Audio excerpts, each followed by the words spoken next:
বাঁধের কাছেই নদী থেকে ড্রেজার দিয়ে তোলা হচ্ছে বালু। পাশে বাঁধের অপর পাশে কৃষি জমি থেকে এক্সকাভেটর দিয়ে কাটা হচ্ছে মাটি। এসব মাটি ট্রাকে করে পরিবহন করা হচ্ছে অন্যত্র। ভাঙন রোধে চাঁপাইনবাবগঞ্জের সদর ও শিবগঞ্জ উপজেলায় পদ্মা ও মহানন্দা নদীর তীরে ৮টি স্থানে বাঁধ নির্মাণ করা হয়। এলাকাবাসী জানান, স্থানীয় প্রভাবশালীর কয়েকটি চক্র প্রকাশ্যে বাঁধগুলোর পাশ থেকে বালু ও মাটি কাটছে।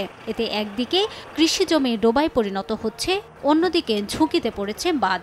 শিগগিরই পদক্ষেপ না নিলে বাঁধ ভেঙে আবারও নদী ভাঙনের আশঙ্কা দেখা দিয়েছে। মাটিগুলা কাটার পরে তো আমাদের ভূমি নষ্ট হচ্ছে, আপনার ফসলি জমি নষ্ট হচ্ছে।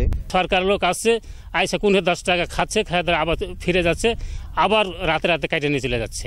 অবৈধভাবে নদী থেকে বালু ও মাটি কাটা বন্ধে ব্যবস্থা গ্রহণের দায় সারা আশ্বাস পানি উন্নয়ন বোর্ডের। আর এ নিয়ে ক্যামেরার সামনে কথা বলতে রাজি হয়নি উপজেলা ও জেলা প্রশাসনের দায়িত্বশীলরা। পুলিশের দেয়া তথ্য মতে সদর ও শিবগঞ্জ উপজেলায় বালু ও মাটি কাটা নিয়ে একাধিক দল তৈরি হয়েছে। 2023 সালে 23 এপ্রিল সদর উপজেলার জনতার হাট এলাকায় মাটি কাটা দ্বন্দ্বে দুই গ্রুপের সংঘর্ষে ককটেল বিস্ফোরণে একজনের মৃত্যু হয়।